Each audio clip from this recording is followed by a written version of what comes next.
Hello friends, நான் தான் உங்கள் ஜோதிடர் காசி சஞ்சய்குமார், உங்களோட வருங்கால பிஎம் பேசுகிறேன். அதாவது நான் ஏற்கனவே கர்மாவை பற்றி ஒரு வீடியோ போட்டிருந்தேன். அதில் கர்ம வினைகளை நாம் எப்படி இது பண்ணுறதுன்னு சொல்லிட்டு அந்த வீடியோ. ஆனால் அதில் நிறைய பேர் அவங்களுக்கு இந்த டயபெட்டிஸ் இருக்குதுன்னு சொல்லிட்டு அது ஒரு பெரிய குறை மாதிரி போட்டிருந்தாங்க. விஷயம் என்னென்னா, அவங்களுக்கு அதை பற்றி தெரியலை.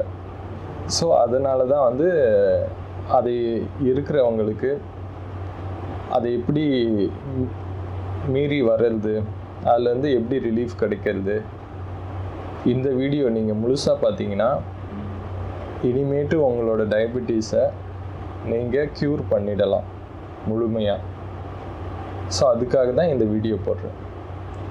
அதாவது நான் எடுத்த உடனே எப்படி அதை க்யூர் பண்ணணும்னு சொல்கிறத விட, முதல்ல அது டயபெட்டிஸ்னால் என்னது, இந்த சர்க்கரை வியாதினா என்னது அப்படின்னு சொல்லிட்டு அதுலேருந்து ஆரம்பித்தா தான் மீனிங்ஃபுல்லாக இருக்கும், எல்லாருக்கும் யூஸ்ஃபுல்லாக இருக்கும், புரியும் முதல்ல. அப்போ தான் நான் என்ன சொல்ல வரேன்னு சொல்லிட்டு.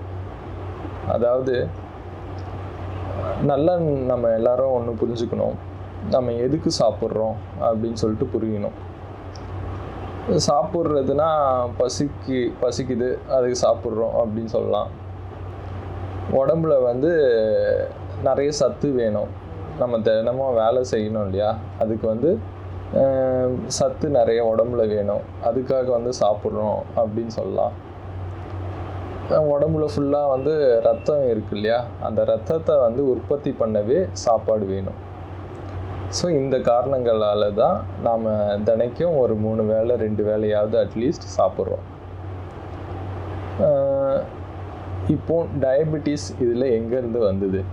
இப்போது நாம் நல்லா புரிஞ்சிக்க வேண்டிய விஷயம் என்னென்னா, மனுஷங்களுக்கு அதிகமான அறிவு இருக்குது, மிருகங்களுக்கு 5 அறிவு தான் இருக்குது, மனிதர்களுக்கு 6 அறிவு இருக்குது, அப்படி இப்படின்றோம். ஆனால் அப்படி இருக்கிற மிருகங்கள் நல்லா இருக்குது. எந்த மிருகத்துக்கும் டயபெட்டிஸ் வர மாட்டேங்குது, பிபி வர மாட்டேங்குது. ஆனால் நம்ம மனுஷங்களுக்கு மட்டும்தான் எல்லாம் வருது. இது எதனாலன்னு பார்த்தீங்கன்னா, மோஸ்ட்லி நம்மளோட அறியாமையால் மட்டும்தான். அது இப்போது நான் உங்களுக்கு புரிகிற மாதிரி தெளிவாக சொல்கிறேன். இப்போ நம்ம சாப்பாடு சாப்பிட்றோம், அந்த சாப்பாடு சக்தியாக மாறுது, அதாவது ரத்தமாக மாறுதுன்னு வச்சுக்கோங்களேன். இந்த ரத்தம் நம்ம உடம்பு ஃபுல்லாக இருக்குது, தலையிலேருந்து கால் வரைக்கும் ரத்தம் இருக்குது. சரி, அப்போ இந்த உடம்பு ஒன்று, நம்ம சாப்பிட்ற சாப்பாடு எல்லாமே இந்த உடம்புக்குள்ளே போய் உடம்புக்கு என்னெல்லாம் வேலை தேவையோ, அதாவது கண்ணுக்கு சக்தி வேணும் பார்க்குறதுக்கு, அது கொடுக்குது. காதுக்கு சக்தி வேணும் கேட்கறதுக்கு, அதுவும் கொடுக்குது. பேசுறதுக்கு சக்தி வேணும் வாய்க்கு, அதுக்கும் அந்த சாப்பாடு ரத்தமாக மாதிரி சத்தாக கொடுக்குது. இப்போ இந்த மாதிரியான உறுப்புகளில் ஏதோ ஒரு உறுப்பில் ஏதோ ஒரு இது ஆரோக்கிய குறைபாடு ஏற்படுதுன்னு வச்சுக்கோங்களேன்.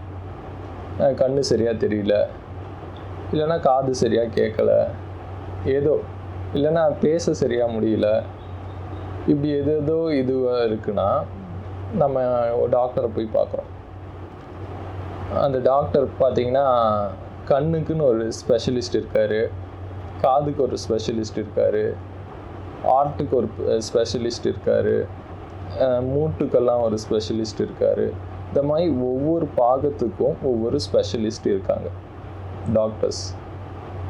கண் டாக்டர்கிட்ட போயிட்டு ஆர்ட்டை பற்றி கேட்டிங்கன்னா அவருக்கு ஒன்றும் தெரிய மாட்டேங்குது. அவர் இல்லைப்பா, நான் ஐ ஸ்பெஷலிஸ்ட், எனக்கு கண்ணை பற்றி முழுசாக தெரியும், ஆனால் ஆர்ட்டை பற்றி தெரியாது அப்படின்னு சொல்லிடுவார்.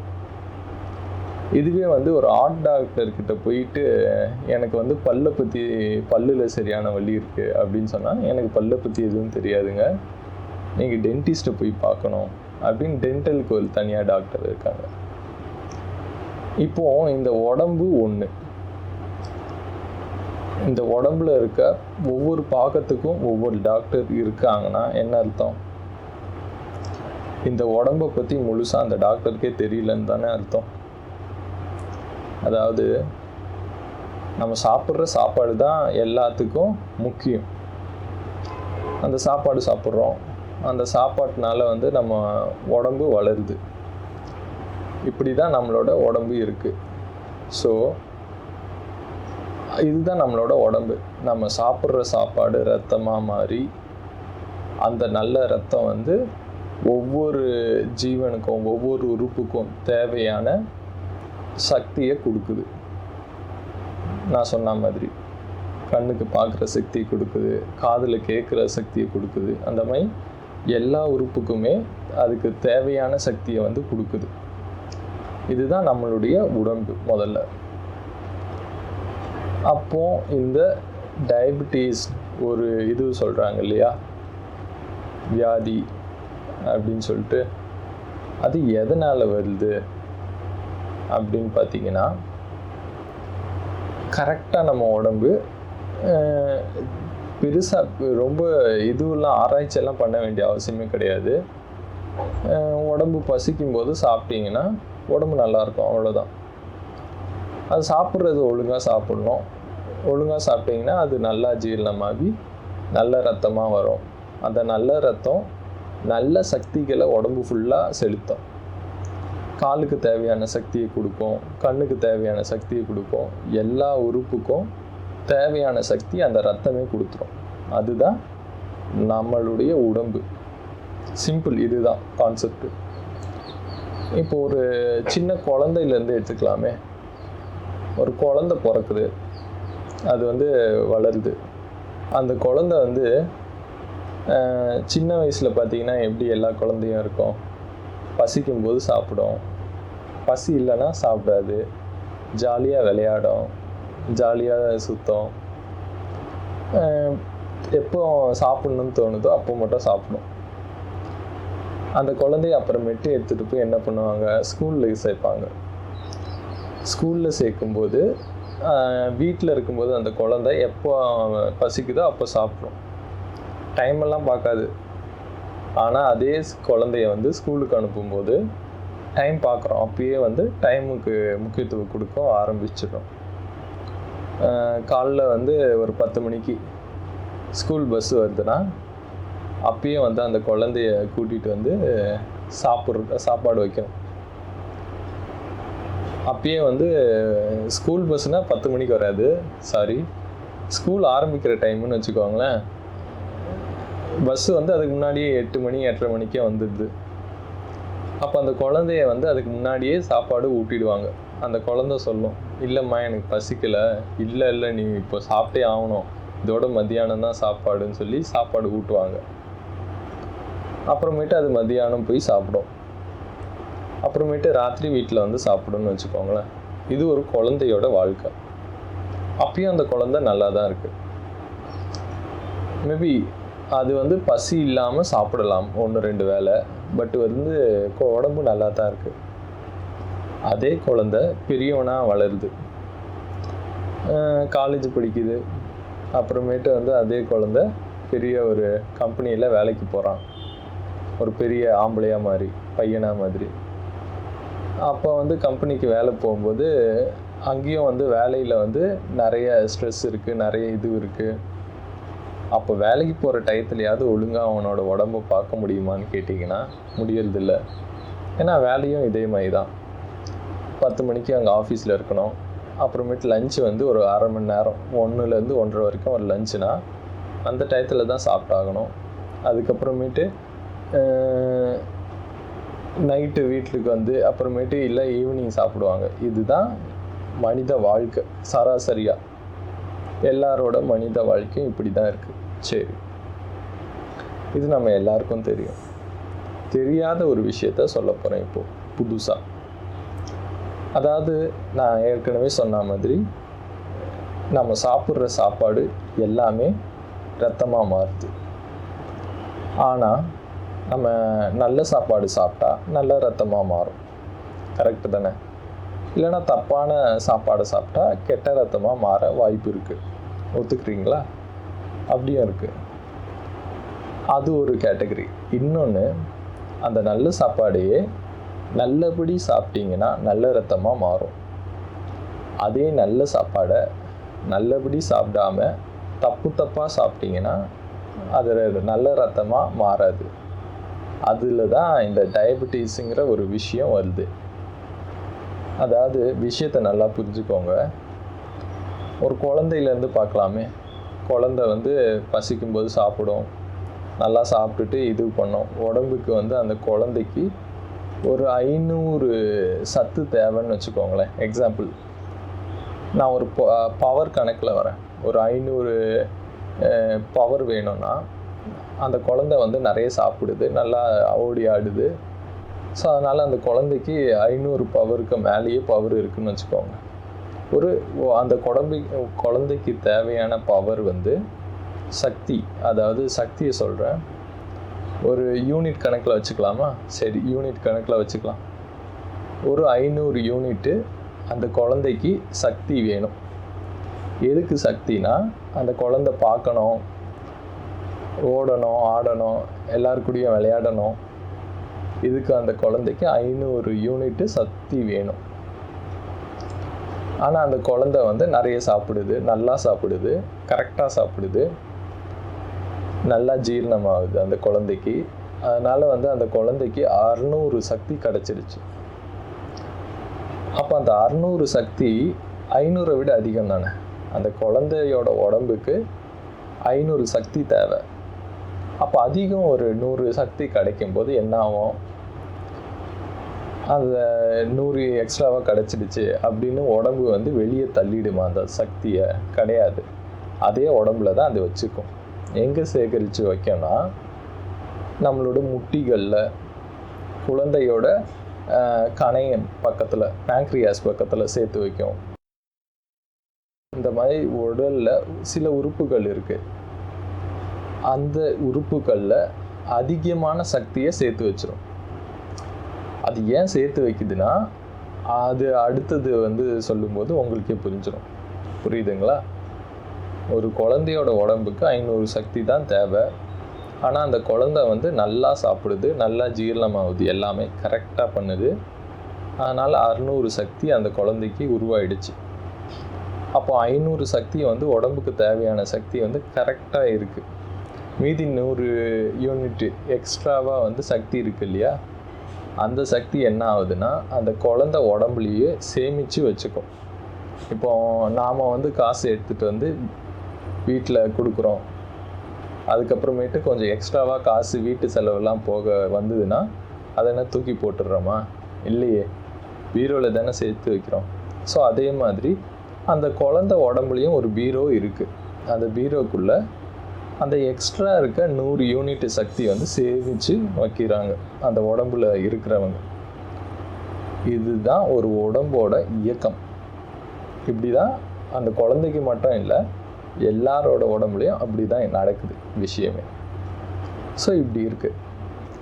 அந்த குழந்தை கொஞ்சம் வளர்ந்து பெரியவனாகி ஒரு காலேஜ் படிக்கிறான்னு வச்சுக்கோங்களேன், எக்ஸாம்பிள்.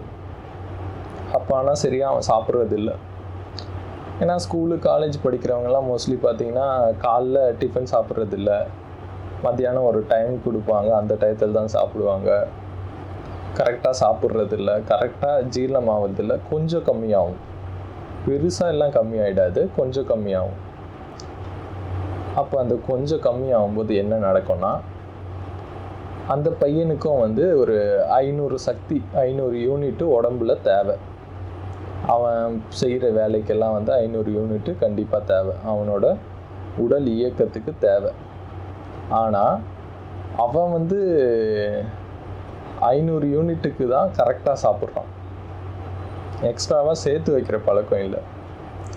ஏன்னா அவனோட உடம்புல இருக்கிற சக்திக்கு ஏற்ற மாதிரி தான் அவனோட ஜீரணம் பண்ணுற சக்தியும் இருக்குது.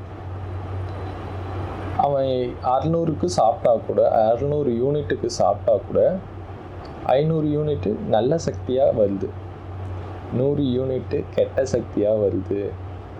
அது எப்படி கெட்ட சக்தி அப்படின்னு பார்த்தீங்கன்னா, சாப்பாடு எல்லாம் ஒன்று தான், உணவு எல்லாமே ஒன்று தான், எல்லாருக்கும் ஒன்று தான். ஆனால் அது சாப்பிட்ற விதம் இருக்கு இல்லையா, அதில் தான் தப்பு, கோளாறு. அவன் தப்பாக சாப்பிட்றதுனால சில நேரங்களில் லேட்டாகி சாப்பிடுவான், நல்லா சாப்பிட மாட்டான். அதை எப்படி சாப்பிட்ணுன்னு சொல்லிட்டு நான் அப்புறம் உங்களுக்கு கற்றுக் கொடுக்குறேன். இந்த மாதிரி அவன் தப்பாக சாப்பிட்றதுனால 100 யூனிட்டு வேஸ்ட் ஆகிடுது. 500 யூனிட்டு தான் அவனுக்கு நல்ல சக்தியாக கன்வெர்ட் ஆகுது. அந்த 100 யூனிட் எப்படி அவனோட உடம்புல இருக்கும்னா, இப்போ நல்ல யூனிட்னா உடம்பு வந்து சேர்த்து வைக்கும். உடம்புக்குள்ளே ஒரு பீரோ இருக்குன்னு வச்சுக்கோங்களேன், எளிமையாக சொல்கிறேன். அந்த பீரோக்குள்ளே நல்ல யூனிட்டை வந்து எக்ஸ்ட்ராவாக வந்துன்னா சேர்த்து வைக்கும். இப்போ கெட்ட யூனிட்டு சக்தி இருக்குது. சக்தினா ரத்தம்னு வச்சுக்கோங்களேன். கெட்ட யூனிட்டு சக்தி ரத்தம் இருக்குன்னு வச்சுக்கோங்க, ஒரு 100 யூனிட்டு. அது அந்த உடம்பு என்ன பண்ணும்? தேவையில்லை, அதை வந்து உடம்புலேருந்து வெளியே விடும். எப்படி விடும் அப்படின்னு பார்த்தீங்கன்னா, யூரின் வழியாக விட்டுடும். அவ்வளோதான் விஷயம். அந்த பையன் வந்து 600 யூனிட்டுக்கு சாப்பிட்டா கூட, 600 யூனிட்டு சக்தி அவன் உடம்புல இருந்தால் கூட, 500 யூனிட்டு சக்தி நல்ல சக்தி, ஆனால் 100 யூனிட் சக்தி கெட்ட சக்தி. உடம்புக்கு கெட்ட சக்தி தேவையில்லை. அந்த கெட்ட சக்தி அவன் உடம்பு என்ன பண்ணோன்னா, யூரின் வழியாக, மூத்திரப்பை வழியாக வெளியே விட்டுடும். இப்போ அவனோட உடம்புல 500 சக்தி தான் இருக்குது. அவனுக்கு தேவையானதும் 500 சக்தி, அதுக்கேற்ற மாதிரி அவன் சாப்பிட்றான். ஆனால் சேவிங் அவனுக்கு கிடையாது, அப்படியே போயிட்டு இருக்கு. இதுதான் ஒருத்தன் காலேஜ் படிக்கும்போது இருக்கிற நிலைமைன்னு வச்சுக்கோங்களேன்.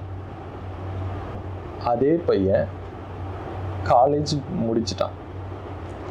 காலேஜ் முடித்து வேலைக்கெல்லாம் போகிறான், கல்யாணம் பண்ணிட்டான்னு வச்சுக்கோங்க. இப்போது அவன் உடம்புக்கு இப்பயும் ஒரு 500 யூனிட் சக்தி தேவைன்னு வச்சுக்கோங்க. ஆனால் அவன் வந்து சாப்பிட்றது பார்த்தீங்கன்னா 500 யூனிட் சாப்பிட்றான். ஆனால் அதில் நல்ல சக்தி பார்த்தீங்கன்னா 300, 200 கெட்ட சக்தி. ஸோ அப்போது என்ன நடக்குதுன்னா, அவன் உடம்புல இருக்க 200 கெட்ட சக்தி என்ன பண்ணுவாங்க, உடம்புக்குள்ளே இருக்கிறவங்க, ஸோ அதை வந்து வெளியேற்றணும். கெட்ட சக்தி உடம்புக்கு தேவையில்லை. அப்போ அந்த கெட்ட சக்தியை வெளியேற்றணும்னா எப்படி? யூரின் வழியாக வெளியேற்றுவாங்க. அவ்வளோதான், சிம்பிள். அந்த யூரின் வழியாக வெளியேற்றும் போது போயிடுது கெட்ட சக்தியெல்லாம். இப்படி தான் அந்த உடம்பு இயங்குது.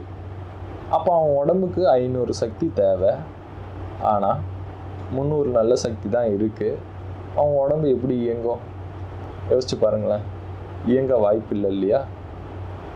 ஸோ அந்த உடம்புக்கு 500 சக்தி தேவை எப்படி இருந்தாலும். அப்போ என்ன பண்ணோன்னா, சின்ன வயசில் அவன் நிறைய நல்ல சக்தியை சேமித்து வச்சுருக்கான். கரெக்டாக ஞாபகம் இருக்கா? ஃபஸ்ட்டு குழந்தை பருவத்துலேருந்து சொல்ல ஆரம்பிச்சேனே, அந்த சக்தியெல்லாம் அவன் ஒரு பீரோக்குள்ளே அவனோட உடம்புல இருக்குது. இப்போது அந்த பீரோலேருந்து சேமித்து வச்ச அந்த சக்தியை உடம்பு எடுத்து கொடுக்கும். அவனுக்கு எப்படியும் 500 சக்தி தேவை, ஆனால் 300 நல்ல சக்தி தான் இருக்குது. அப்போ இன்னும் ஒரு 200 இடிக்குது இல்லையா, டிஃபிஷியன்சி 200 கம்மியாக இருக்குது. அந்த கம்மியை எப்படி சரி பண்ணோன்னா, உடம்பு ஏற்கனவே சேர்த்து வச்ச பீரோலேருந்து 200 எடுத்து கொடுக்கும். அப்பயே வந்து அவன் உடம்பு நல்லா தான் இருக்கும். ஏன்னா 300 நல்ல சக்தி இருந்தால் கூட பீரோவில் இருக்கிறதையும் சேர்த்து உடம்பு எடுத்து செலவு பண்ணுது. ஸோ அதனால் 500 சக்தி அவன் உடம்புக்கு தேவை, 500 சக்தி கிடச்சிடுது, இப்படியே போயிடுது. அவன் இன்னும் கொஞ்சம் வயசாகிறான், இன்னும் ஒரு 10 வருஷம் 5 வருஷம் போகுதுன்னு வச்சுக்கோங்களேன். அவனோட உடம்புக்கு 500 சக்தி இப்பயும் தேவை. ஆனால் இப்போ வந்து அவன் சாப்பிட்றது பார்த்தீங்கன்னா இப்பயும் அதே மாதிரி ஒரு 500-600 சக்திக்கு சாப்பிட்றான். ஒரு 500 சக்திக்கு சாப்பிட்றான்னு வச்சுக்கோங்களேன். அதே மாதிரி அவனுக்கு நல்ல சக்தி வந்து பார்த்தீங்கன்னா 300 தான் கிடைக்குது, 200 கெட்ட சக்தி. இவ்வளோ நாள் எப்படி அவனோட உடம்பு இயங்கிட்டு இருந்ததுன்னா, அவன் சின்ன வயசில் சேர்த்து வச்ச பீரோவில் சேர்த்து வச்ச நல்ல சக்தி வந்து உடம்பு சப்ளை பண்ணிகிட்டே இருக்குது. ஸோ அதனால் அவனோட உடம்பு நல்லா இயங்கிக்கிட்டே இருக்குது. உடம்புக்கு தேவையான எல்லா உறுப்புக்கும் கரெக்டாக சக்தி வந்து கொடுத்துட்டே இருக்காங்க உடம்புல இருக்கிறவங்க. ஸோ இதுதான் விஷயம். இப்போ வந்து அவனுக்கு வந்து 200 டிஃபிஷியன்சி. ஆனால் அது எவ்வளோ நாள் தான் பீரோலேருந்து கொடுத்துட்டே இருக்க முடியும்? அது ஒரு நாள் காலி ஆகணும் இல்லையா? இவனுக்கு இப்போ காலி ஆயிடுச்சு. பீரோவில் அவனுக்கு சேவிங்ஸே கிடையாது. எல்லாமே வந்து உடம்பு வந்து கொடுத்துடுச்சு. இப்பயும் அவனுக்கு வந்து 500 சக்தி தேவை. ஆனால் அவன் 300 தான் நல்ல சக்தியாக வருது, மீதி 200 கெட்ட சக்தியாக வந்துடுது. கெட்ட சக்தி வழக்கம் போல் யூரின் வழியாக வெளியே போயிடுச்சு உடம்பை விட்டு. இப்போ நல்ல சக்தி 300 இருக்குது. ஆனால் அவனோட உடம்புக்கு 500 சக்தி தேவைப்படுது. இப்போ என்ன ஆகும்? பீரோலையும் இல்லை சக்தி, எல்லாம் போயிடுச்சு. இப்போ உடம்புக்கு 500 தேவை, ஆனால் 300 தான் உடம்பை இயக்குறதுக்கு இருக்குது. அப்போ தான் என்ன நடக்கும்னா, ஃபஸ்ட்டு டைம் மயக்கம் வரும், உடம்பு ஒல்லியாகும், இந்த மாதிரி ஏதாவது நடக்கும், உடலில் மாற்றம் நடக்கும். இப்போ நீங்கள் வந்து டாக்டர் போய் அந்த பையன் பார்க்குறான்னா, அந்த டாக்டர் சொல்லுவார், உன்னோட உடம்புல அதிகப்படியான சுகர் இருக்குது, உனக்கு சர்க்கரை வியாதி வந்தாச்சு அப்படின்னு சொல்லுவார் டாக்டர். அந்த சர்க்கரைனா என்னன்னு புரிஞ்சுக்கணும். நான் இப்போ இவ்வளோ நேரமாக இந்த வீடியோ ஆரம்பத்துலேருந்து சொல்லிட்டு இருக்கேன் இல்லையா, சக்தி வேணும் சக்தி வேணும்னு சொல்லி. அந்த சக்தி தான் சர்க்கரை. சர்க்கரைனா என்னன்னு புரிஞ்சுக்கணும். அதாவது நம்மளோட உடம்புக்கு என்ன தெரியுமா முதல்ல தேவை? சக்தி தேவை. அந்த சக்தி தான் இங்கிலீஷில் சர்க்கரைன்னு சொல்கிறோம், அதாவது இங்கிலீஷில் சுகருன்னு சொல்கிறோம், குளுக்கோஸுன்னு சொல்கிறோம். எல்லாமே பார்த்திங்கன்னா சர்க்கரை தான். தமிழில் நான் சொன்னால் அது சக்தி, அவ்வளோதான் வித்தியாசம், வேறு எதுவும் கிடையாது. இப்போது அவனுக்கு எதனால் வந்து மயக்கம் வந்தது அப்படின்னு பார்த்தீங்கன்னா, டாக்டர் என்ன சொல்லுவாங்கன்னா, உன்னோட சுகர் வந்துடுச்சு, பேங்க்ரியாஸ் வந்து சரியாக வேலை செய்யலை அப்படின்னு சொல்லுவாங்க. ஆனால் உண்மை அது கிடையாது. பேங்க்ரியாஸ்னால் கணையம். கணையம் அவனுக்கு கரெக்டாக வேலை செய்யுது. அதனால தான் அவனுக்கு மயக்கமே வருது. ஏன்னா அதாவது இந்த உடம்போட இயக்கத்தில் பார்த்திங்கன்னா நிறைய விஷயம் டீப்பாக இருக்குது. இப்போ நான் சிம்பிளாக சொல்லிட்டேன், ஒரு கெட்ட சக்தி வந்து யூரின் வழியாக வெளியேறிடுச்சு அப்படின்னு சொல்லிட்டேன். அந்த கெட்ட சக்தியை உடம்பு எப்படி கெட்ட சக்தின்னு பிரித்து எடுக்குது அப்படின்னு பார்த்தீங்கன்னா, அதில் தான் சூட்சமும் இருக்குது. உடம்புக்கு ஒரு சக்தி இருக்குது, எல்லாத்துக்கும் ஒவ்வொரு பாட்டுக்கு ஒவ்வொரு வேலை பார்க்குறதுக்கு ஒரு இது இருக்குது. எக்ஸாம்பிள், நீங்கள் ஒரு கம்பெனி நடத்துகிறீங்கன்னா உங்களுக்கு தெரியும், இல்லை கம்பெனியில் நீங்கள் வேலை பார்த்தாலும் உங்களுக்கு அப்பயும் தெரியும். ஒரு கம்பெனியோட ஓனர் வந்து பார்த்திங்கன்னா இந்தியாவில் இருப்பார், இல்லை இந்தியாவை விட்டு ஃபாரினில் கூட இருப்பார். கம்பெனியில் பார்த்திங்கன்னா ஒவ்வொரு வேலையை செய்கிறதுக்கு ஒவ்வொரு ஆளுங்க. கம்பெனியில் வெளியில் வந்து செக்யூரிட்டி இருப்பாங்க, அவங்க ஒரு வேலைக்கு. அப்புறம் இது அட்மின் ஒருத்தவங்க இருப்பாங்க சில பேர், அவங்க ஒரு வேலைக்கு இருப்பாங்க. மேனேஜர்லாம் இருப்பாங்க, அவங்க ஒரு வேலைக்கு இருப்பாங்க. எக்ஸிக்யூட்டிவ்ஸ் இருப்பாங்க, அவங்க ஒரு வேலைக்கு இருப்பாங்க. இவங்க எல்லாருமே அவங்க வேலையை கரெக்டாக பண்ணால் தான் ஒரு கம்பெனி நல்லாயிருக்கும். அது ஒத்துக்கிறீங்களா? இப்போ ஒரு கம்பெனியில் வந்து இது மேனேஜர் சரியில்லை, கம்பெனி நல்லா இருக்குமா? நல்லா இருக்காது. இல்லை மேனேஜர் நல்லா இருக்காரு, ஆனால் மேனேஜருக்கு கீழே வேலை பார்க்குற இந்த எக்ஸிக்யூட்டிவ்ஸ் எல்லாம் நல்லா இல்லை அப்படின்னா என்ன ஆகும்? அப்பயும் அந்த கம்பெனி நல்லா இருக்காது. சரி, அந்த கம்பெனியில் உள்ளே வேலை பார்க்குறவங்க எல்லாருமே நல்லா இருக்காங்க, செக்யூரிட்டி நல்லா இல்லை. செக்யூரிட்டி வந்து நிறைய கம்பெனியில் திருடுறாங்க, கம்பெனிக்கு கெட்ட பேர் உண்டாக்குறாங்க, கொஞ்சம் கீழ்த்தரமான வேலையெல்லாம் செய்கிறாங்க அப்படின்னு பார்த்தீங்கன்னா, அப்பயும் கம்பெனியோட மானம் போயிடும், அது போயிடும், அப்பயும் கம்பெனி நல்லா இருக்காது. ஸோ இது எல்லாமே கரெக்டாக இருந்தால் தான் அந்த கம்பெனியோட முதலாளி ஒருத்தர், அவர் எந்த ஊரில் இருந்தாலும் நல்லா இருக்க முடியும். இந்த கம்பெனியோட முதலாளி தான் நீங்கள். உங்களோட உடம்புல இருக்கிற ஒவ்வொரு உறுப்பும் தான், அதாவது ஒவ்வொரு பார்ட்டும் தான் ஒவ்வொரு வேலைக்காரங்க. அதில் ஒரு வேலைக்காரன் தான் இன்சுலின். சொல்லி ஏதோ சொல்லிட்டு இருக்காங்களே, அதில் ஒரு வேலைக்காரன் தாங்க இன்சுலின். அவ்வளோதான். இன்சுலின் வந்து ஒரு மேனேஜர் மாதிரின்னு வச்சுக்கோங்களேன். அந்த இன்சுலினுக்கு ஒரு வேலை இருக்குது. அது என்னன்னா, நம்ம எல்லாத்தையும் சாப்பிட்டுறோம். 500 சக்தி வருது, 500 சக்தி வருது. ஆனால் அது நல்ல சக்தியா கெட்ட சக்தியான்னு ஒருத்தர் பிரிச்சாகணும். இந்த உடம்புல அவனும் இருக்கான். அந்த வேலையை யார் எடுத்து நடத்துகிறாருன்னு பார்த்தீங்கன்னா இன்சுலின். அந்த இன்சுலின் மட்டும்தான் அந்த வேலையை பார்க்குது. இதுதாங்க உண்மை.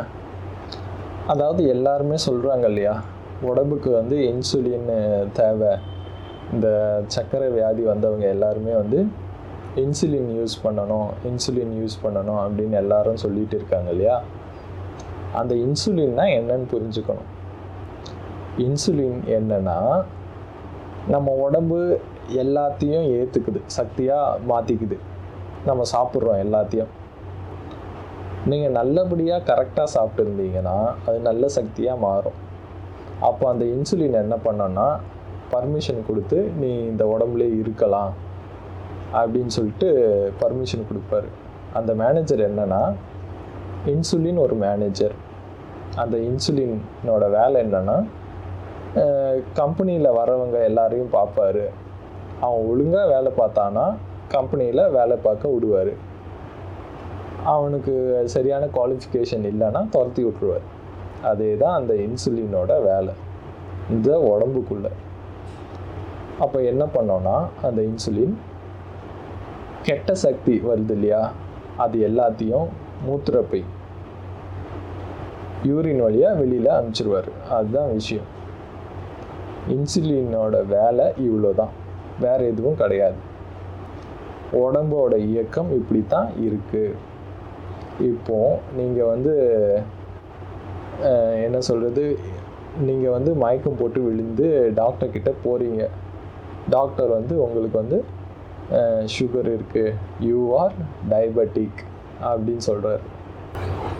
அப்படின்னு சொல்லிட்டு அந்த டாக்டர் வந்து உங்களுக்கு இன்சுலின் போடணும் அப்படின்னு சொல்லிட்டு இன்சுலின் போடுவார். இல்லைன்னா வந்து மாத்திரை கொடுப்பார். அந்த மாத்திரை என்ன பண்ணணும்னு பார்த்தீங்கன்னா, மேனேஜரோட வேலையை பண்ண விடாமல் இந்த மாத்திரை இல்லை நீங்கள் போடுறத மாத்தோண்டு அந்த இன்சுலின் அங்கே போய் அங்கே செஞ்சிருவாங்க. அந்த மேனேஜரை மாற்றிடும். மேனேஜர் உருப்படியாக கரெக்டாக வேலை பார்க்குற மேனேஜரை மாற்றிட்டு, இந்த மேனேஜர் இன்சுலின்னு நீங்கள் மாத்திரையில் எடுக்கிறீங்க இல்லையா, மாத்திரை இந்த இன்ஜெக்ஷன் அதிலெல்லாம் எடுக்கிறது பார்த்திங்கன்னா அது நேராக நம்ம உடம்புக்குள்ளே போயிட்டு அந்த மேனேஜரை டம்மி பீஸ் ஆக்கி ஓரமாக உட்கார வச்சுட்டு இந்த இன்சுலின் என்ன பண்ணோன்னா, இவ்வளோ வரைக்கும் அந்த மேனேஜர் கரெக்டாக வேலை பார்த்துருப்பார். யாராவது சரியாக வேலை பார்க்கலன்னா கம்பெனியை விட்டு துரத்தி விட்ருவார். இப்போது இந்த நீங்கள் சாப்பிட்றீங்க இல்லையா, அந்த மாத்திரை எதுக்கு தெரியுமா? இப்போ எக்ஸாம்பிள் என்னென்னா, நீங்கள் வந்து சுகர் இருக்கிறவங்க சாப்பாட்டுக்கு முன்னாடி ஒரு மாத்திரை சாப்பிடுவீங்க. அதுதான் இந்த மேனேஜர் பார்க்குற வேலையை அது பார்க்குது. இந்த மாத்திரை வந்து இன்சுலினாக போய் இன்னொரு மேனேஜராக போய் டூப்ளிகேட் மேனேஜர். இந்த டூப்ளிகேட் மேனேஜர் நம்ம உடம்புக்குள்ளே போய் என்ன சொல்லணும்னு பார்த்தீங்கன்னா, நீங்கள் நல்லா வேலை செஞ்சாலும் பரவாயில்ல, நல்லா வேலை செய்யலைனாலும் பரவாயில்ல, நீங்கள் எல்லாருமே இந்த உடம்புக்குள்ளேயே இருக்கலாம் அப்படின்னு பர்மிஷன் கொடுத்துருவார். அப்படின்னா என்ன ஆகும்னா, நீங்கள் நல்லா சாப்பிட்டாலும் சரி, நல்லா சாப்பிடலைனாலும் சரி, எல்லா சக்தியுமே உடம்புக்குள்ளேயே இருக்கும், வெளியே எதுவுமே போகாது. அதாவது நல்லா புரிஞ்சுக்கோங்க, இந்த கெட்ட சக்தி ஒரு 200 வெளியில் போகுதுன்னு சொல்கிறேன் இல்லையா, அது ஏன் கெட்ட சக்தியாக மாறிச்சு அப்படின்னு பார்த்தீங்கன்னா, நீங்கள் கரெக்டாக வந்து அதை உபயோகப்படுத்தலை. நீங்கள் வந்து அந்த சாப்பாட்டை கரெக்டாக சாப்பிடலை. அதனால் உடம்புக்கு அது கெட்டதை வச்சு எதுவும் பண்ண வேண்டிய அவசியம் இல்லை இந்த உடம்புக்கு. அதனால் அந்த கெட்ட சக்தியை வந்து மூத்திரப்பை வழியாக யூரினாக வெளியே விட்டுடும். ஆனால் இப்போ இந்த மாத்திரை சாப்பிட்றீங்க இல்லையா, அந்த மாத்திரை போய் என்ன பண்ணோன்னு பார்த்தீங்கன்னா, அந்த மாதிரி கெட்ட சக்தியை வெளியே விடாமல் உடம்புக்குள்ளே எல்லாத்தையும் விட்டுடும். இப்போ உங்கள் உடம்புக்கு 500 சக்தி தேவை. அந்த 500 சக்தி கிடைச்சிரும் இந்த மாத்திரை சாப்பிட்டதுக்கப்புறம். அது எப்படி கிடைக்குதுன்னு பார்த்தீங்கன்னா, நல்ல சக்தியையும் சரி கெட்ட சக்தியையும் சரி அது வெளியில் விடாது. ரெண்டுத்தையும் எடுத்து ஒரே உடம்புக்குள்ளே வச்சிடும். இதுதான் அந்த மாத்திரையோட இல்லை நீங்கள் போடுற இன்சுலினோட வேலை. அப்போ இது நல்லது தானே அப்படின்னு நீங்கள் நினைக்கலாம். ஏன்னா உடம்புக்கு 500 சக்தி தேவை. 500 சக்தியை இது கொடுக்குது இல்லையா, நல்லது தானே அப்படின்னு நீங்கள் நினைக்கலாம். ஆனால் நல்லா யோசிச்சு பாருங்கள், நம்ம உடம்போட மேனேஜர், நல்ல மேனேஜர் முதல்ல இருந்தார் இல்லையா, அவர் ஏன் 200 பேர் வெளியில் அனுப்பிச்சாரு, 200 சக்தியை? ஏன்னா அவங்க உடம்புல கரெக்டாக வேலை பார்க்கல. அவங்க நல்லவங்க கிடையாது. அதனால தான் வெளியில் துரத்தி அனுப்பிச்சார். இப்போ அந்த கம்பெனியில் வேலை பார்க்கறதுக்கு 500 பேர் கண்டிப்பாக தேவை. 500 பேர் தினைக்கும் வேலை பார்க்க தேவைங்க. ஆனால் நல்ல மேனேஜர் என்ன பண்ணுவார்னா, 200 பேர் அனுப்பிச்சிட்ட உடனே 300 பேர் தான் இருப்பாங்கன்னு வச்சுக்கோங்களேன். அப்போது அது உடம்புக்கு ஒரு டெஃபிஷியன்சி வரும் இல்லையா, அதாவது அந்த கம்பெனிக்கு ஒரு பற்றாக்குறை வரும். அந்த பற்றாக்குறையை உருப்படியாக எப்படி சரி பண்ணணும்னு பார்த்தீங்கன்னா, இன்னொரு நல்ல ஒரு 200 பேரை உடம்புல சேர்க்கணும். அதாவது அந்த கம்பெனிக்குள்ளே இன்னொரு 200 பேரை நல்லா வேலை பார்க்குற ஆளுங்களை விட்டோன்னா அந்த கம்பெனி பொழைச்சிடும், நல்லா இருக்கும். அதே கம்பெனியை இப்போ இந்த மேனேஜர், டூப்ளிகேட் மேனேஜர் கையில் எடுத்ததால் என்ன ஆச்சுன்னு பார்த்தீங்கன்னா, இப்போ அவர் பர்மிஷன் கொடுத்துருவார். நீங்கள் நல்லா வேலை பார்த்தாலும் சரி வேலை பார்க்கலனாலும் சரி 500 பேர் இங்கே தான் இருப்பீங்க அப்படின்னு சொல்லிட்டாருன்னா என்ன அர்த்தம்னா, நல்ல சக்தியாக இருந்தாலும் சரி கெட்ட சக்தியாக இருந்தாலும் சரி உடம்புக்குள்ளேயே தான் இருக்கும்.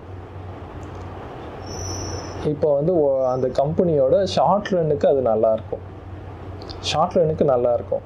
எப்படியும் 500 பேர் தேவை, ஒரு 300 பேர் கரெக்டான வேலையை பார்க்குறாங்க, ஒரு 200 பேர் தப்பாக வேலையை பார்த்தாலும் அது பெருசாக இது இல்லை. ஒரு மாதம் 2 மாதம் 3 மாதம்னு அந்த கம்பெனியை தாக்கு பிடிக்கும். ஆனால் அது over a period of time என்ன நடக்கும்னு பார்த்தீங்கன்னா, அந்த கம்பெனியில் சில தப்பான விஷயங்களெல்லாம் நிறைய பண்ணுறதுனால, அந்த 200 பேர் பண்ணுறதுனால அந்த 300 பேரையும் தாண்டி தப்பான விஷயந்தான் நடக்கும். நீங்கள் யோசிச்சு பாருங்கள். சிம்பிளாக நான் சொல்கிறேன், இந்த உடம்புல எல்லாருமே இருக்காங்க. அந்த நல்ல சக்தி கெட்ட சக்தி இருக்குது. அவங்களோட வேலை என்ன? பேசிக்கு போயிடுங்க. இப்போ பேசிக்கு வந்துடலாம் நம்ம எல்லாரும். அவங்க கண்ணுக்கு தேவையான சக்தியை கொடுக்கணும், காதுக்கு தேவையான சக்தியை கொடுக்கணும், காலுக்கு தேவையான சக்தியை கொடுக்கணும், அப்படின்னு எல்லா உறுப்புக்கும் சக்தியை கொடுக்கணும். அந்த சக்தியை கொடுக்கணுன்னா என்ன பண்ணணும்? அந்த உறுப்பை கரெக்டாக இயக்கணும். கரெக்டாக, அதுதானே உண்மை. அப்போ கரெக்டாக யார் இயக்க முடியும்னா, நல்ல சக்தியால் இயக்க முடியும். கெட்ட சக்தியால் எப்படி இயக்க முடியும்? இயக்க முடியாது. அப்போ என்ன நடக்கும்னு பார்த்தீங்கன்னா, நீங்கள் ஃபஸ்ட்டு டைம் கொஞ்சம் டிஃபிஷியன்ஸ் ஆனவொன்னா மயக்கம் போட்டு விழுந்திருப்பீங்க. இப்போ உடம்பு ஃபுல்லாக கெட்டவங்க அதிகமாகிடுவாங்க. நல்லவங்களை விட கெட்டவங்க அதிகமாகிடுவாங்க. ஸோ அப்போ என்ன ஆகும்னு பார்த்தீங்கன்னா, அந்த கம்பெனியில் நடக்கிற மாதிரி நம்ம உடம்புலையும் பார்த்தீங்கன்னா ஒவ்வொரு பாட்டாக தப்பாக வேலை செய்யும், ஒவ்வொரு பாட்டாக கெட்டு போயிடும். அதாவது அந்த 500 சக்தி எதுக்கு தேவைன்னு பார்த்தீங்கன்னா, ஒவ்வொரு உறுப்பையும் ஒவ்வொரு பார்ட்டையும் உடம்புல இருக்க பார்ட்டையும் வேலை செய்ய வைக்கணும். ஆனால் கெட்ட சக்தியாக மாறினதுனால ஒவ்வொரு பார்ட்டையும் கெடுத்து விட்டுரும். சக்தினா என்னது முதல்ல புரிஞ்சுக்கணும். அது எல்லாருமே உடம்புக்கு தேவையான விஷயம். ஆனால் இப்போ தேவையில்லாத விஷயங்கள் எல்லாம் உடம்புல இருக்குது. அதனால் என்ன ஆகும்னு பார்த்தீங்கன்னா, ஒவ்வொரு பார்ட்டாக கெட்டு போயிடும். சுகருக்கு வந்தவங்களுக்கு 10 வருஷமாக சாப்பிட்றாங்கன்னா அவங்கக்கிட்ட கேட்டு பாருங்கள், சொல்லுவாங்க. முதல்ல சுகர் வந்திருக்கும், அதுக்கு மாத்திரை சாப்பிடுவாங்க. ஒரு 2 வருஷம் கழித்து பிபி வரும், அதுக்கு மாத்திரை சாப்பிடுவாங்க. அப்புறம் ஒரு 2 வருஷம் கழித்து தைராய்டு வரும், அதுக்கு மாத்திரை சாப்பிடுவாங்க. அப்புறமேட்டு கண்ணில் கொஞ்சம் கோளாறு வரும், மூட்டு வலி வரும், உடம்பு ஃபுல்லாக டயர்டாகிடும். சுகர் வந்தாலே உடம்பு ஃபுல்லாக டயர்டாகிடும் அப்படின்னு சொல்லுவாங்க. அது எதனால் டயர்ட் ஆகுதுன்னு பார்த்தீங்கன்னா, கரெக்டாக ஒரு மேனேஜர் இருந்தார்ல, அந்த மேனேஜரோட வேலையை அவர் கரெக்டாக செஞ்சுருக்கணும்ல. அந்த மேனேஜரோட வேலையை செய்ய விடாமல் டூப்ளிகேட் ஒரு மேனேஜர் உள்ளே அனுப்புனீங்களே, இன்சுலின், அவன் தான் சொல்லியிருப்பான், நீங்கள் எப்படி பண்ணாலும் சரி உடம்புல வந்து, அதாவது அந்த கம்பெனியில் நீங்கள் எப்படி வேலை பார்த்தாலும் சரி உங்களுக்கு எல்லாருக்கும் வேலை இருக்குது, நான் யாரையும் துரத்த மாட்டேன் அப்படின்னு எல்லாரையும் பிடிச்சி வச்சுப்பான். அப்போது கம்பெனியில் இருக்கிறவங்க எவனாவது உருப்படியாக வேலை செய்வானா? செய்ய மாட்டான். அப்போ என்ன நடக்கும்? அந்த கம்பெனி லாஸை நோக்கி போகும். அதே மாதிரி தான் இதுவும். உடம்புல சக்தி இருந்தாலும் கூட கெட்ட சக்தி அதிகமாக இருக்கிறதுனால உடம்புக்கு தேவையான, உறுப்புக்கு தேவையான சக்தியை கொடுக்காது. அதனால் என்ன நடக்கும்னு பார்த்தீங்கன்னா, உடம்பு டயர்ட்னஸ் வந்துடும், ஒவ்வொரு பார்ட்டாக இந்த மாதிரி கெட்டு போகும். மூட்டு வலி வரும் சில பேர், அதுக்கப்புறமேட்டு தைராய்டு வரும், அது வரும், இது வரும், ஒன்று ஒன்றா ஒரு இதுதான் வந்து பேசிக்கு, உடம்போட பேசிக்கே இதுதான். ஒரு கம்பெனியை நல்லா நடத்தணும்னா அந்த கம்பெனிக்கு ஹெட்டில் இருக்கிற ஆள் கரெக்டாக இருக்கணும். அந்த ஆளே டூப்ளிகேட் ஆள், அவனே கெட்டவனா உருப்பிடுமா அந்த கம்பெனி? அதே மாதிரி தான் நம்ம எல்லாருமே, நான் இல்லை நீங்கள் எல்லாருமே பண்ணுற தப்பு என்னன்னா, உங்கள் உடம்புல கரெக்டாக வேலை பார்த்துட்டு இருக்க மேனேஜரை வெளியே அனுப்பிச்சிட்டு, அதாவது டம்மி ஆக்கி வச்சுட்டு, டூப்ளிகேட் மேனேஜர் அப்படின்னு சொல்லிட்டு மாத்திரை நீங்கள் போடுற இன்சுலின் மூலமாக எடுக்கிறீங்க. அந்த டூப்ளிகேட் மேனேஜர் டூப்ளிகேட் வேலையை தான் பார்ப்பான். அப்போ உடம்புல இருக்க ஒவ்வொரு பார்ட்டுமே தப்பாக வேலை செய்யும். ஏன்னா அவன் தான் சொல்லிட்டானே, எல்லா சக்தியும் நீ நல்லவனாக இருந்தாலும் சரி கெட்டவனாக இருந்தாலும் சரி இந்த உடம்புல இருக்கலாம் அப்படின்னு அவன் பர்மிஷன் கொடுத்துட்டானா, உடம்புல இருக்க பார்ட்டு ஒழுங்காக வேலை செய்யுமா? என்னோட கேள்வி அதுதான். செய்யாது. இது உங்களுக்கே புரிஞ்சிருக்கும். இதுதான் உண்மை. இப்போது நீங்கள் வந்து ஏதோ ஒரு டாக்டர்கிட்ட, யார் வேணாலுங்க, ஏதோ வந்து நீங்கள் போய் பாருங்களேன், அவங்க கேட்குற முதல் கேள்வி, உங்களுக்கு சுகர் இருக்கா அப்படின்னு கேட்பாங்க. ஆமாங்க எனக்கு 2 வருஷமாக இருக்குது அப்படின்னு நீங்கள் சொன்னீங்கன்னா அவ்வளோதான், சுகர் வந்தாலே எல்லாம் வந்துடும் அப்படின்னு சொல்லுவாங்க. அதோட அர்த்தம் இதுதான். விஷயம் என்னன்னா, சுகர் வந்தால் வந்துடாது. அதாவது சுகர்ன்றது என்ன கணக்குனா, இந்த உடம்புல இருக்க சக்தி வந்து 500 சக்தி தேவை, ஆனால் 300 தான் கிடைக்கிது, 200 வந்து வேஸ்ட்டாக போயிட்டு இருந்தது இல்லையா? அப்போ மயக்கம் வந்தது. அந்த ப்ராசஸ் பேர் தான் சுகர். சக்தின்னு சொல்கிறேன் நான், இங்கிலீஷில் சுகர்னு சொல்கிறாங்க. ரெண்டுத்துக்கும் அதுதான் வித்தியாசம், ரெண்டுமே ஒன்று தான். ஆனால் இதுதான் நம்மளோட உடம்பு. இது நீங்கள் நல்லா புரிஞ்சுக்கணும்.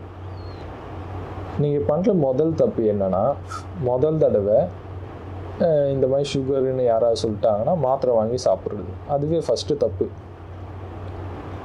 இன்னொரு பெரிய தப்பு என்னன்னா, அது வருஷக்கணக்கில் உட்காந்து அப்படியே சாப்பிட்டுட்டு இருக்கிறது. அது வந்து இன்னும் ரொம்ப மோசமான இது. ஏன்னா அவங்க ஒரு கம்பெனியில் ஒரு நாள் ஒரு கெட்ட மேனேஜர் போட்டாலே நல்லா இருக்காது. வருஷம் ஃபுல்லாக கெட்ட மேனேஜரையே வச்சுட்டு அந்த மேனேஜர் தப்பாக டிசிஷன் எடுத்துகிட்டு இருந்தால் அந்த கம்பெனி உருப்பிடுமா? உருப்பிடாது.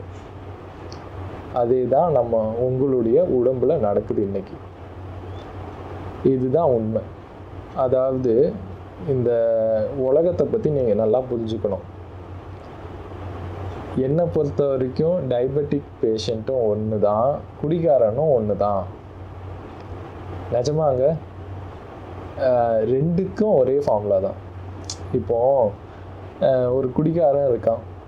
ஃபஸ்ட்டு குடிக்காரன் நான் இல்லை, அவன் வந்து முதல்ல குடிக்க ஆரம்பிக்கிறான், தினமும் குடிக்கிறான். ஒருத்தன் வந்து தொடர்ந்து ஒரு 5-6 மாதம் தினமும் குடிக்கிறான், ஒரு குவார்ட்டரு ஒரு 2 பெக்காவது குடிக்கிறான்னு வச்சுக்கோங்களேன். அப்புறமேட்டு அவனுக்கு வந்து 6 மாதம் அவன் தொடர்ந்து குடிச்சிருக்கான். அப்புறம் ஒரு நாள் வந்து அவன் குடிக்கவே இல்லை. என்ன ஆகும், அப்படியே உடம்பெல்லாம் நடுக்க ஆரம்பிச்சிடும், அப்படியே க்ரிப்பாக நிற்காது, உடம்பெல்லாம் ஷேக்கிங் ஆகும், உடம்பு உரைக்கும் ரொம்ப, அவனுக்கு ஸ்டெடியாக நிற்கக்கூட முடியாது. அவன் அப்போ உடனே போய் ஒரு டாக்டரை பார்க்குறான் வச்சுக்கோங்களேன்.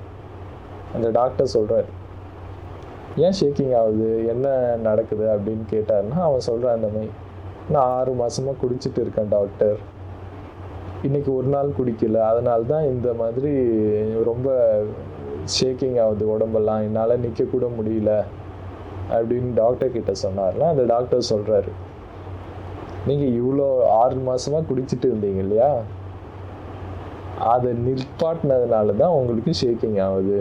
இப்போ நீங்கள் என்ன பண்ணணும்னா திரும்பி நீங்கள் குடிக்க ஆரம்பிக்கணும், நீங்கள் தினமும் குடிக்கும்போது அந்த ஷேக்கிங் நின்றுடும் அப்படின்னு அந்த டாக்டர் சொன்னார்னா அவர் உங்களுக்கு ரொம்ப ரொம்ப ரொம்ப நல்ல டாக்டர் அப்படின்னு நினைக்கிறீங்க. அதாவது ஃபஸ்ட்டு விஷயம், அந்த பேஸ் ரூட் என்னன்னு பார்த்தீங்கன்னா, நீங்கள் வந்து உடம்புக்கு தேவையான சக்தியை கரெக்டாக கொடுக்கல. 500 சக்தி தேவைன்னா 300 நல்ல சக்தி, 200 கெட்ட சக்தி. இதுதான் பேஸ் ரூட்டு. இந்த விஷயத்தால தான் உங்களுக்கு முதல் தடவை மயக்கம் வந்தது, உடம்பு டயர்டாச்சு, ஏதோ நடந்தது உங்கள் உடம்புல. இதுக்காக டாக்டர்கிட்ட போய் கேட்கும்போது அந்த டாக்டர் என்ன சொல்லணும் உருப்படியானா, உன் உடம்புல இதெல்லாம் நடந்திருக்கு, உடம்பு இதுதான், நீ வந்து கரெக்டாக வந்து 500 சக்தி உன் உடம்புக்கு தேவை, 500 நல்ல சக்தியை கொடுக்கணும் உடம்புக்கு, கொடுத்தா உனக்கு ஒன்றும் இல்லை, உடம்பு நல்லா ஆகிடும், உடம்பு அதுதான் அப்படின்னு சொல்லி அவர் அமுச்சு விட்டாருன்னா அது நல்ல டாக்டர். ஆனால் அந்த டாக்டர் வந்து இந்த குடிகாரனுக்கு சொன்ன மாதிரி, நீ வந்து இவ்வளோ நாள் குடிச்சிட்டு இருக்கப்பா, அது நிறுத்தினதுக்கப்புறமேட்டு தான் உனக்கு ஷேக்கிங் வருது, நீ நிறுத்தினது தான் தப்பு, நீ இனிமேட்டு டெய்லிக்கும் குடிச்சிட்டுரு அப்படின்னு ஒரு டாக்டர் சொன்னார்னா அந்த குடிக்காரனும் டெய்லிக்கும் குடிப்பான். அவனுக்கு அப்போ வந்து ஷேக்கிங் வராது. அவன் என்ன நினச்சிப்பான் ஸ்டார்டிங்கில், அந்த டாக்டர் சூப்பர் டாக்டர், ரொம்ப கரெக்டாக வைத்தியம் சொன்னார் அப்படின்னு. அவன் ரொம்ப நாள் குடிச்சு கிட்னி லங்ஸு என்னென்னமோ கெட்டு போகும். அதுக்கப்புறமேட்டு ஒரு நாளைக்கு அவன் ஆளே இல்லாமல் போயிடுவான். அதே மாதிரி தான் சுகரு, டயபெட்டிஸ்ன்னு சொல்லிட்டு முதல்ல ஒரு டாக்டர்கிட்ட போகிறவங்க வாழ்க்கையும் இதே தான் நடக்குது. முதல்ல வந்து அந்த டாக்டர் இந்த மருந்து மாத்திரை கொடுக்குறாரு இல்லையா, அந்த மருந்து மாத்திரை என்ன பண்ணுதுன்னு பார்த்தீங்கன்னா, உங்களை அந்த நீங்கள் செஞ்ச தப்புலேருந்து மீண்டு வர வைக்கிறதுக்கு கிடையாது, திருப்பி அதே தப்பையே வந்து செஞ்சு உங்களையும் அந்த குடிகாரன் ஆக்குனா மாதிரி, அந்த டாக்டர் இவனை குடிக்காரன் ஆக்குனா மாதிரி உங்களையும் பெரிய வந்து ஒரு தப்பான செயலை தான் செய்ய தூண்டுறாங்க. அதுதான் உண்மை. விஷயம் என்ன தெரியுமா, பேசிக்கான ஒரு விஷயம், டாக்டருக்கே கூட தெரியாத ஒரு விஷயம் சொல்கிறேன். அந்த சாராய கம்பெனி ஓனரும் இந்த மருந்து மாத்திரை கம்பெனி ஓனரும் ஒரே ஆள் தான். அங்கே என்ன ஃபார்முலா அந்த சாராயத்தில் யூஸ் பண்ணுறாங்களோ இங்கே மருந்துலேயும் அதே ஃபார்முலா தான் யூஸ் பண்ணுறாங்க. நான் புரிய வைக்கவா?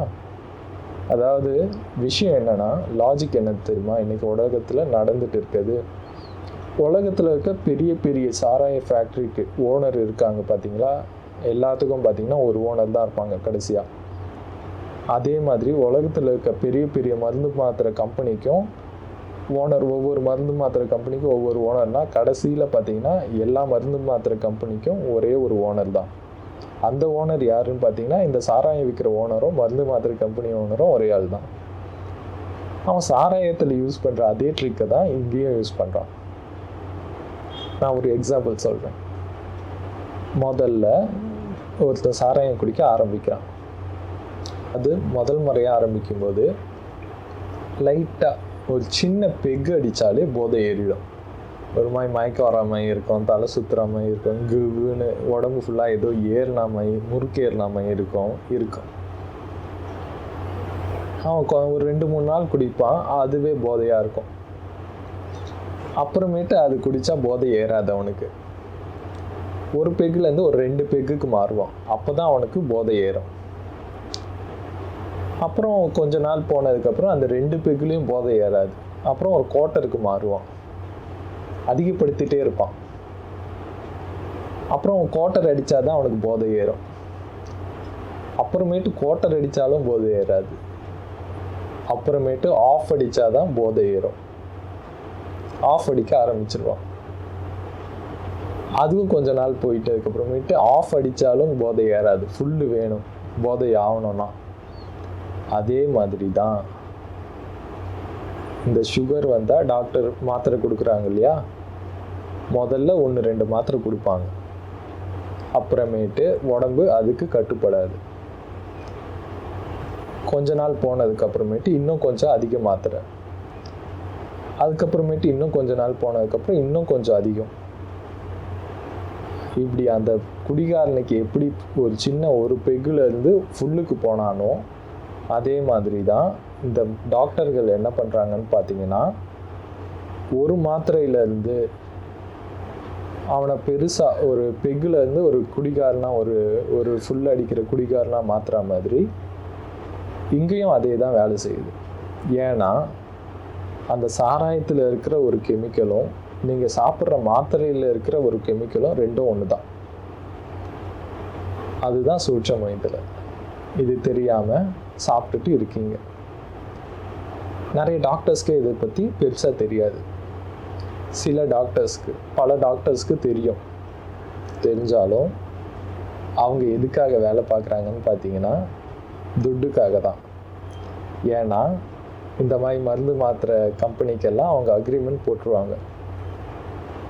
1 வருஷத்துக்கு நான் உங்களோட கம்பெனியோட மாத்திரை எல்லாம் பார்த்தீங்கன்னா விற்று தரேன், எனக்கு ப்ராஃபிட் இவ்வளோ கொடுக்குங்க, எனக்கு மார்ஜின் இவ்வளோ, இல்லைனா ஒரு அமௌண்ட்டு, ஒரு செட்டில்மெண்ட் 1 வருஷத்துக்கு நான் இவ்வளோ வாங்கிக்கிறேன் அப்படின்னு சொல்லி ஒரு அமௌண்ட், ஒரு அக்ரிமெண்ட், அவ்வளோதான். அந்த மருந்து மாத்திரை கம்பெனி என்னெல்லாம் கொடுக்குதோ இந்த டாக்டரோட வேலை அதெல்லாம் விற்று கொடுக்கணும், அவ்வளோதான். விஷயம் எல்லாம் ஒன்று தான். நிறைய பேர் உங்களுக்கே தெரிஞ்சிருக்கும், எல்லாருக்குமே சுகர் தான். ஆனால் நீங்கள் மாத்திரை வாங்குகிற டாக்டர்கிட்ட போய் மாத்திரை வாங்கினீங்கன்னா அவர் ஒரு ப்ரிஸ்கிரிப்ஷனில் மாத்திரை எழுதி கொடுப்பார். அந்த மாத்திரை அவர்கிட்ட மட்டும்தான் இருக்கும். அங்கே பக்கத்தில் இருக்க மெடிக்கல் ஷாப்பில் மட்டும்தான் இருக்கும், வேறு எங்கேயுமே இருக்காது. ஏன் அப்படி அந்த அளவுக்கு அந்த டாக்டர் என்ன மருந்து கொடுக்குறாரா அப்படின்னு பார்த்தீங்கன்னா ஒன்றும் கிடையாது. அவர் ஒரு கம்பெனிக்கு அக்ரிமெண்ட் போட்டிருக்காரு, அதை தான் அவர் செஞ்சுட்டு இருக்காரு, வேறு எதுவும் இல்லை. அதனால் அவ்வளோ தப்பாக நினைக்கக்கூடாது. ஏன்னா நம்மளோட இன்னைக்கு பொறுத்த வரைக்கும் சமுதாயத்தில் ஒரு டாக்டர் ஆகணும்னா 50 லட்சம் ஆகும், அட்லீஸ்ட் மினிமம். ஒருத்தர் 50 லட்ச ரூபா கொடுத்து டாக்டர் ஆகிட்டு உங்களுக்கு சேவையாக செய்ய போகிறோம். நல்லா யோசிச்சு பாருங்கள். சேவை செய்கிறதுக்காக தன்னோட காசை ஒரு 50 லட்ச ரூபா கொடுத்து ஒரு அப்பா அம்மா ஒருத்தனை படிக்க வச்சு டாக்டர் ஆக்குறாங்க. அந்த அப்பா அம்மா அதுக்கப்புறமேட்டு, எப்பா என்னோட நிலத்தெல்லாம் விற்று உன்னை டாக்டர் ஆக்கிட்டேன், நீ இனிமேட்டு மக்களுக்கு சேவை செய் அப்படின்னு யாராவது அப்பா அம்மா விட்டுடுவாங்களா? விட மாட்டாங்க. இல்லை அந்த பையன்தான் விடுவானா? நான் 5 வருஷம் உட்காந்து படிச்சிருக்கேன், 50 லட்சம் செலவு பண்ணியிருக்கேன், 50 லட்சத்தை 50 கோடியாக எப்படி மாற்றணும் அப்படின்னு தானே அவனும் வேலை பார்ப்பான். இன்றைக்கி எல்லா டாக்டரும் அதே வேலையை தான் பார்க்குறாங்க. இதுதான் உண்மை. சில டாக்டர்ஸ் இந்த மாதிரி அக்ரிமெண்ட் போட்டு இது பண்ணுவாங்க. சில டாக்டர்ஸ், சில மோசமான டாக்டர்ஸ், அவங்க வேறு ஏதாவது அட்ஜஸ்ட்மெண்ட் எதிர்பார்ப்பாங்க. கம்பெனிக்காரங்க அதையும் செஞ்சு கொடுக்குறாங்க. இதை எப்படி எனக்கு தெரியும் அப்படின்னு பார்த்தீங்கன்னா, மோஸ்ட்லி பார்த்தீங்கன்னா பல விஷயங்கள் இன்றைக்கி ஜோதிடன்னா வெறும் ஜோசியம் பார்க்கணும், ஒரு 9 கிரகத்தை வச்சு சொல்லணும் அப்படின்னு நினச்சிட்டு இருக்காங்க எல்லாருமே. அதுவே தப்பு. ஒரு சிறந்த ஜோதிடன்னா அவனுக்கு கொஞ்சமாவது மருத்துவம், உடம்பை பற்றி தெரிஞ்சாகணும். ஒரு நல்ல டாக்டர்னா, நல்ல மருத்துவர்னா முன்னாடி காலத்தில் பார்த்தீங்கன்னா அவருக்கு கொஞ்சமாவது ஜோசியம் தெரியும்.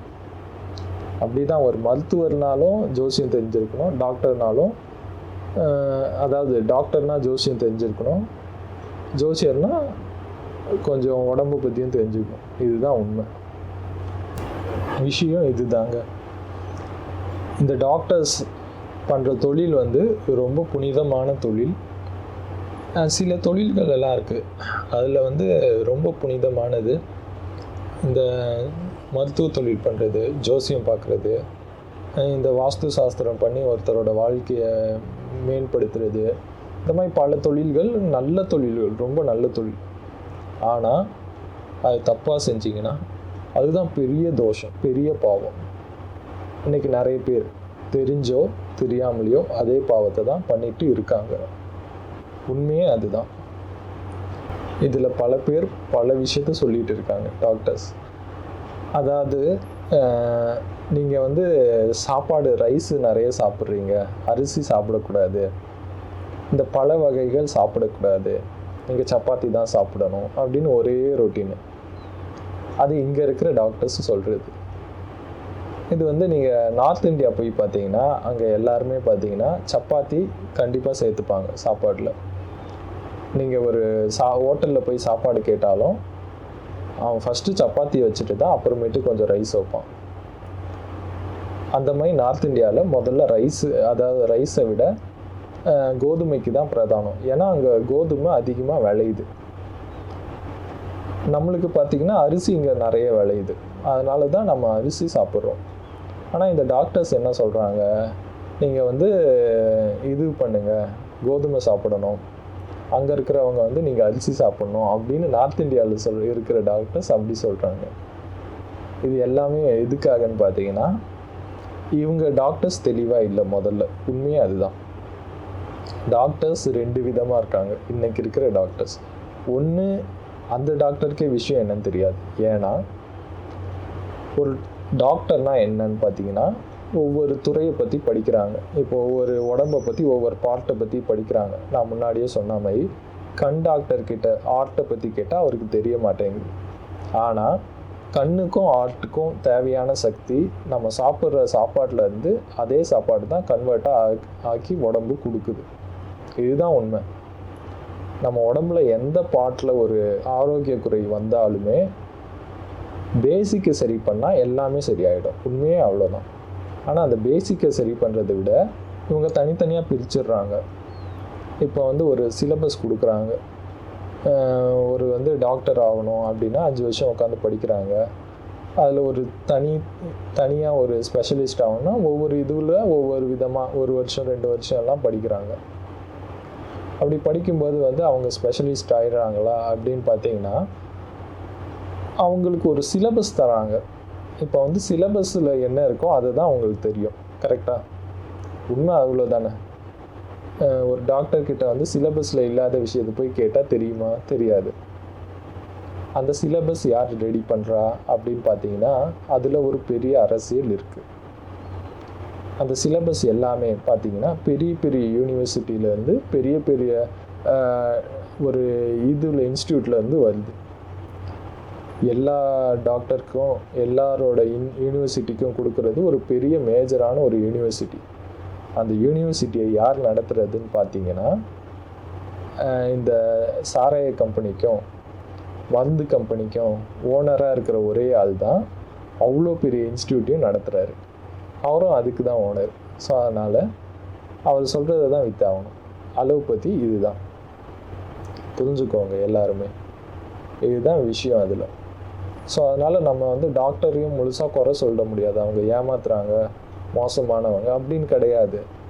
டாக்டர்னால் நம்ம வீட்டிலேருந்து வரவங்க தான் டாக்டர். எல்லாருமே வந்து நம்மளை பொறுத்த வரைக்கும் என்னென்னா ஒரு பையனை வந்து டாக்டராக படிக்க வைக்கிறது பெரிய விஷயம். நான் என் பையனை இல்லை பொண்ணை டாக்டராக படிக்க வச்சு நான் பெரிய ஆளாக ஆக்குவேன் அப்படின்னு தான் நம்ம எல்லாருமே பொதுவாக நினைக்கிறோம்.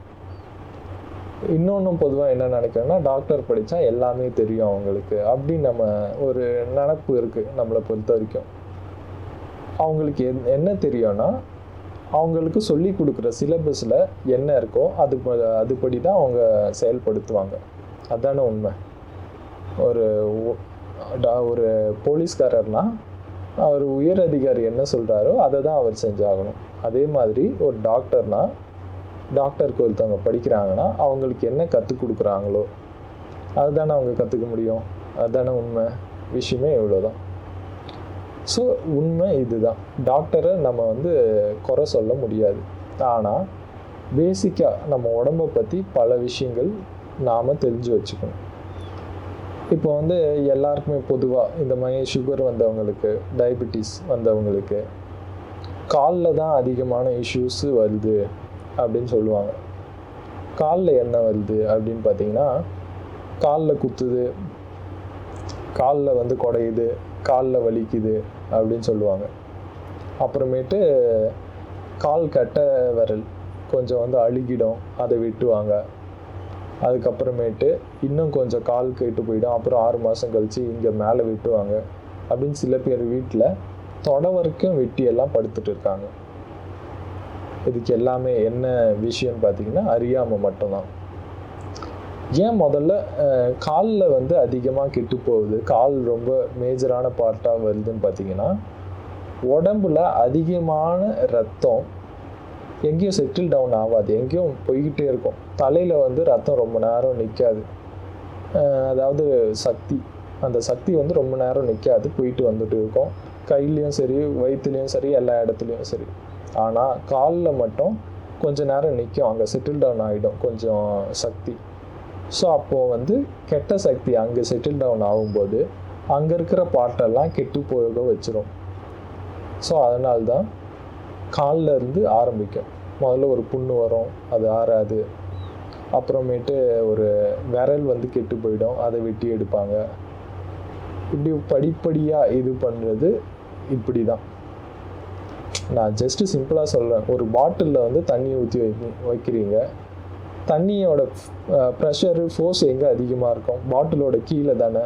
அதே தான், நம்ம காலில் தான் ப்ரெஷரு ரொம்ப வந்து சக்தி அதிகம் இருக்கும். ஸோ அதனால் கெட்ட சக்தி எல்லாம் அங்கே போய் சேரும்போது, ஒரு குரூப் ஆஃப் கெட்ட சக்திகள் அதிகமாக சேரும்போது அங்கே வந்து காலில் வந்து குறைபாடு வருது. இதுதான் உண்மை. ஸோ இந்த வீடியோவில் நான் தெளிவாக இந்த சுகர்லாம் என்னது அப்படின்னு சொல்லிட்டேன். இனிமேல் அடுத்த வீடியோவில் பார்ட் 2 போட போகிறேன். அதில் தான் அதோட மருத்துவத்தை பற்றி சொல்ல போகிறேன். அது நீங்களே எப்படி சரி பண்ணுறது அப்படின்னு தான் நான் சொல்ல போகிறேன். புரியுதுங்களா? விஷயம் இதுதான். இதை மட்டும் பார்க்காம செகண்ட் பார்ட்டையும் கண்டிப்பாக பாருங்கள், தெளிவாக இருக்கும். சரிங்களா? Thank you friends.